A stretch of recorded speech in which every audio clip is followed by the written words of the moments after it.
Hello दोस्तों, आपके अपने YouTube चैनल शॉर्ट हैंड अड्डा में एक और नई वीडियो के साथ आपका स्वागत है। डिक्टेशन स्टार्ट होगा 5 सेकंड बाद।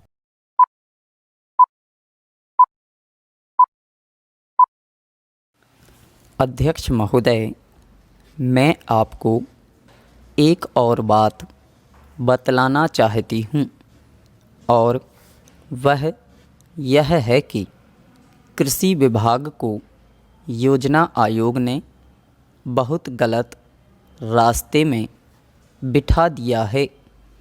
उन लोगों के पास लड़ने के लिए दम नहीं है और देश में खाद्यान्न का उत्पादन बढ़ाने के लिए जो योजनाएं चाहिए और उनके लिए जो धनराशि चाहिए वे उनको पूरी तरह स्वीकृत नहीं करा पाते हैं। कृषि विभाग तो ज़मीन की तरह आधार होता है और उसी पर देश के लिए पर्याप्त अन्न पैदा करने का महान भार है। इसलिए यह बहुत आवश्यक है कि अधिक अन्न उपजाने के मार्ग में जो भी आवश्यक कदम यह विभाग उठाना चाहे उसमें किसी तरह की रुकावट ना हो। बहुत सी हड़तालें हो सकती हैं, मज़दूर काम से बरी हो सकते हैं, लेकिन किसी भी हालत में वे खाने से बरी नहीं हो सकते।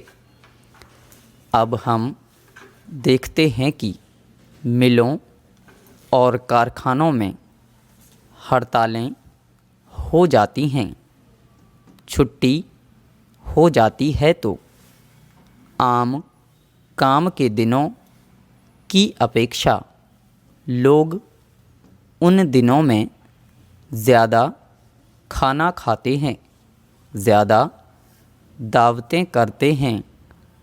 आज यह हमारे लिए यह सर्वाधिक महत्व का विषय है कि हमारा अन्न का उत्पादन उस गति से बढ़े ताकि हम अपनी खपत से अधिक उत्पादन कर उसका निर्यात कर सकें। सरकार तथा इस मंत्रालय के लिए यह समस्या एक बड़ा सिरदर्द पैदा कर रही है। हर एक विभाग में बड़े बड़े अधिकारी बैठे हैं और हज़ारों रुपए के बड़े बड़े वेतन ले रहे हैं, लेकिन मुझे दुख के साथ कहना पड़ता है कि उनका दिमाग कार्यालय की मिसीलों और कागज़ों में लगा रहता है। इस विभाग का काम बहुत ही महत्वपूर्ण है। प्राकृतिक कोप के कारण जो समय समय पर हमारी फसलों को नुकसान होता है, इससे भी अपनी फसलों की रक्षा करने के लिए आवश्यक कदम उठाना इसके जिम्मे है। आज मेरे पास लखनऊ से कुछ लोग आए थे और वे लोग बोल रहे थे कि यहाँ दिल्ली में इस अवसर पर ठंडी हवा चल रही है और आप यहाँ दरवाजे बंद करके बैठे हैं या आराम से लेटे हैं, लेकिन हमारी तो जान खतरे में है। वहाँ ओले गिर रहे हैं और हमारी गेहूं की फसल खतरे में है। अब यह विभाग का काम है कि चूँकि हवा में पानी ज़्यादा होता है, इसलिए फसल के बचाव के लिए उस पर नियंत्रण किया जाए जिससे फसल की हानि ना हो। पैरा।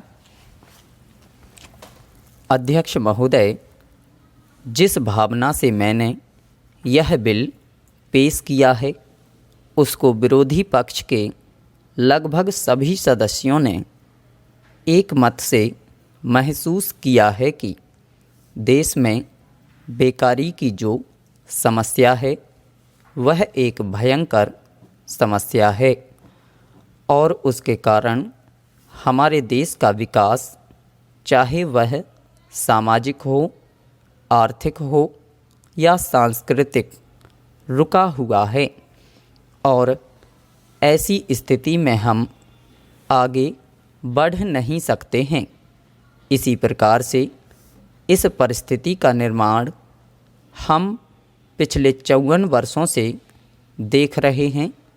मंत्री महोदय ने यहाँ पर अभी कहा कि राष्ट्रपति इस काम को नहीं कर सकते हैं क्योंकि वह उनके अधिकार के बाहर है।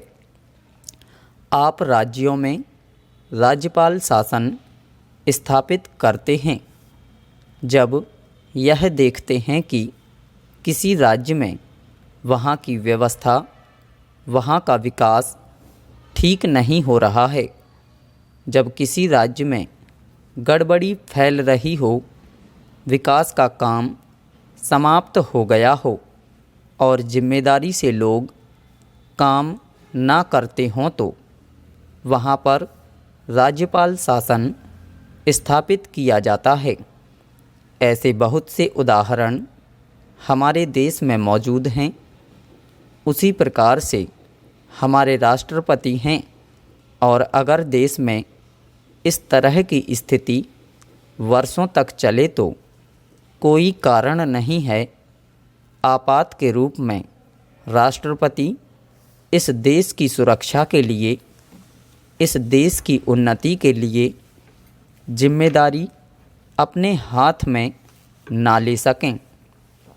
हमारे भाइयों ने बहुत से उदाहरण दिए हैं कि राज्यों में संयुक्त सरकारें नहीं चलीं, लेकिन उसके पीछे राजनीतिक हथकंडे थे। अगर कोई राजनीतिक पार्टी जिम्मेदारी से काम नहीं करती तो विधान में यह स्पष्ट है कि राष्ट्रपति शासन अपने हाथ में लें। मैं एक उदाहरण देता हूं कि संविधान में आदिवासी हरिजनों के उत्थान के लिए प्रण किया गया था कि 10 वर्ष में उनकी सामाजिक तथा आर्थिक स्थिति को सुधार देंगे, लेकिन यह सरकार उसमें भी असफल रही। उसको एक बार 10 वर्ष के लिए बढ़ाया गया और दोबारा फिर 10 वर्ष के लिए बढ़ाया गया। इसी तरह से उसको बढ़ाते जा रहे हैं, लेकिन उनकी आर्थिक और सामाजिक उन्नति आप नहीं कर पाए हैं। इस काम में सरकार बिल्कुल असफल हुई है। पिछली बार सरकार पर अविश्वास का प्रस्ताव भी आया था और वह पास होने वाला था।